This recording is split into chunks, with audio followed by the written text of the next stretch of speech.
Okay, Wecker, to fill you in, since we did sort of start the video at a really weird place, we're in the middle of level 5. But yeah, welcome to part 9.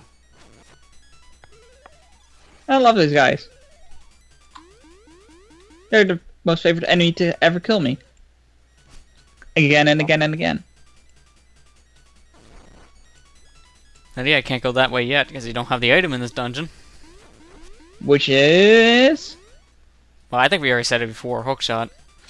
Ah, cool. Probably the best item in the Legend of Zelda series. One of the most useful, yeah. Yeah. Most useful, yeah. Actually, I wouldn't say it's the best, but it's most useful. Well, it's one of the best. It's, I'd say useful, not best. It's not the most fun item, though. Definitely not. Surprisingly, in a lot of the 3D Zelda games, one of the most fun ones are bombs, only because of half the stuff that happens with them. Well, I don't Mainly know. the N64 titles. Twilight Princess introduced some really cool items. The spinner? So did Minish Cap. I love the spinner. Spinner's awesome. And This was very Underutilized, but underused. sometimes I'd like whip it out in the field and just play around with it when I'm bored. I wish it gave you a little more momentum. Have you guys ever played Game Shark code on the Wii or GameCube version of that to make the spinner go fast and fly? Oh, that would be awesome. It is awesome. I'd done that once before, and it was insane. Actually, You get some I wouldn't serious like air it with to the thing. fly, but to have some speed to it, that would be nice. Yeah, I was mainly going for the speed code, but then it also kind of came with levitation. So I was like, I'll take it. It's really helpful. And also, I perform another sequence break yet again. Uh-huh. Actually, I don't think this one is as major of a sequence break. I think you can actually just make this jump up maybe easier. It just kind of looks like it. For some There's something reason, about it game that I designers don't anticipate diagonal jumping. Yeah. I did that in level 4. Yeah, see, that one looks more like you can make it compared to the jump you made earlier in like level 4. This one, on the other hand, doesn't look like as much. Yeah. Does not Yeah, look... so you give up.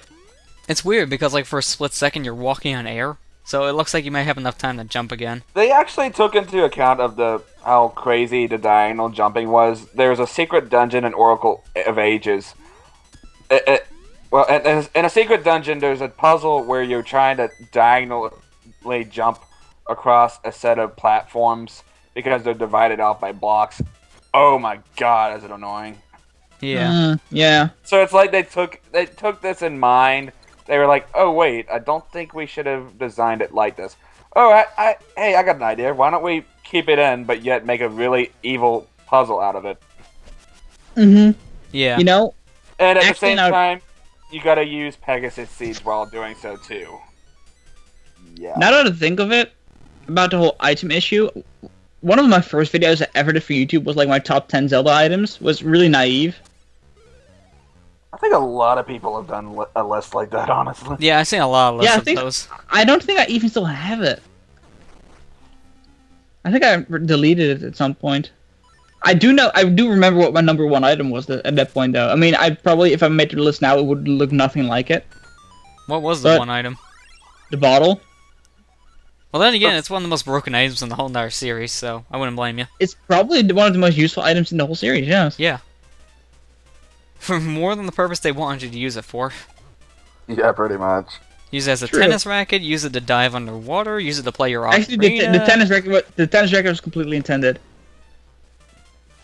Well, I don't think originally, but then after that, it was. Well, because I think they did take that into account because like they left it in the 3DS version of Ocarina of Time.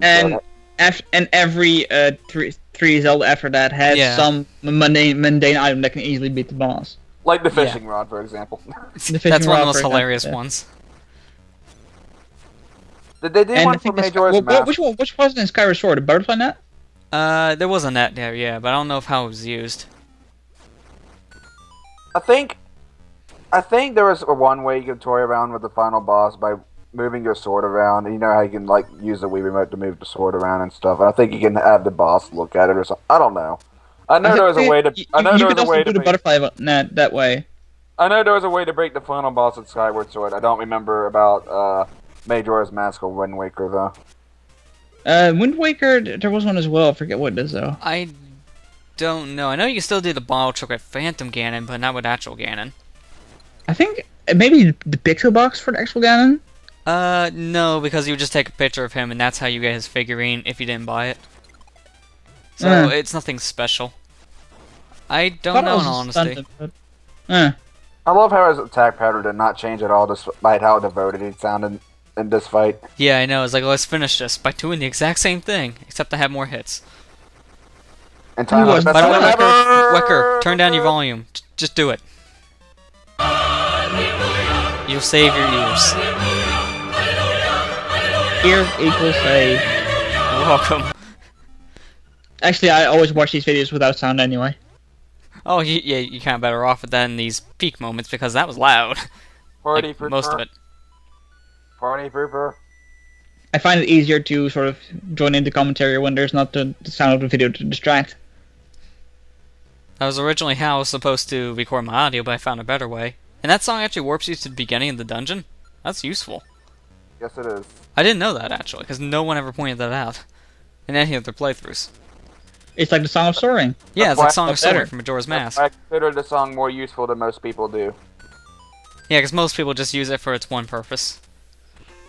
So, this is showing off the second purpose. Wow, the hookshot really look like a shuriken in this game. Yeah, it does. It looks really weird, yeah. And its icon really looks like a broken arrow. Actually, does it look that weird in the Oracle games as well? Because I think it's in that one, too. No, it's called the Switch Hook in the Oracle games, and it looks entirely different. Switch Hook? That's different. Because different. That's because whenever you latch onto something, you actually switch places with it. Oh, wow.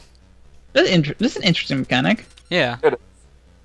I don't know how it would physically work, but it's interesting. I don't know, but it sounds at least like a little more different than just standard hookshot compared to how the claw shot was.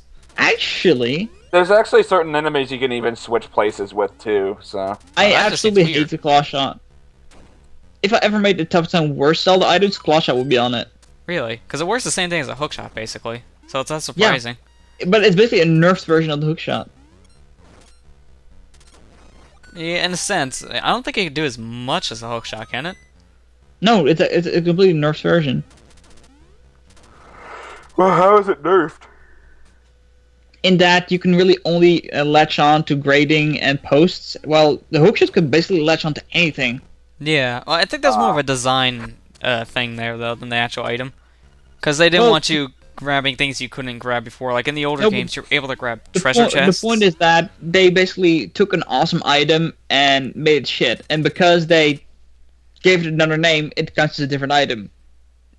In a sense, yeah. Even though it has the exact same purpose. Yeah, but because of that, in any item you can get to claw shot, you cannot get to hookshot, which makes it even that more painful.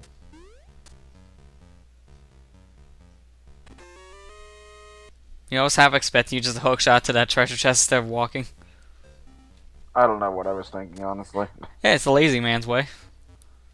I don't want to walk 5 more feet. Let me just hook shot to it. You know, I know some people tried to make a real life hook shot. Apparently, it really, really hurts your arms.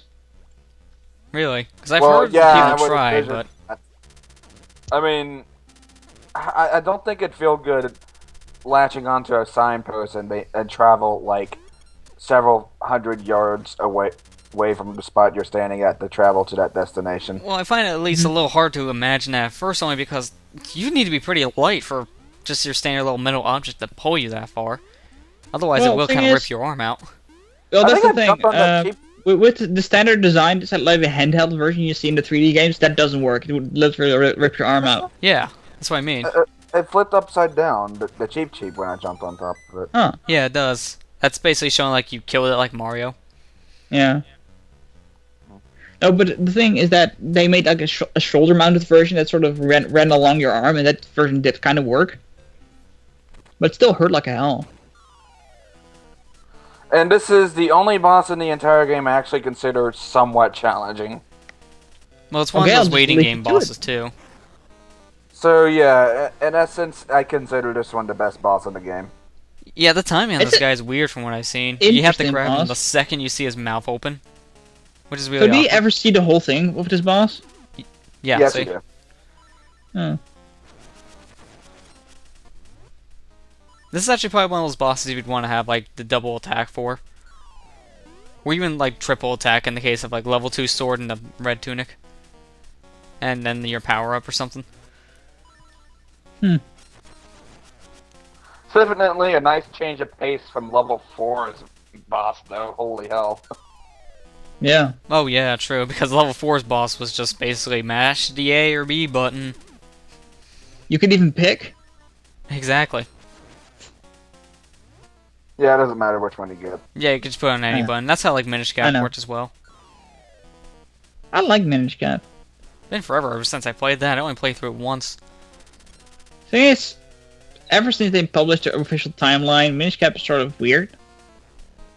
Then again, Yeah, that's no, how it's like some of the this- other games felt. Like It's like the second oldest game in the timeline, I think. this was actually originally supposed to be a sequel to Link to the Past, but now the Oracle games are coming before this. That makes no sense to me. I made out my point as to why I think it doesn't make sense. It's because when you meet Zelda in the Oracle games, she acts like she doesn't know you.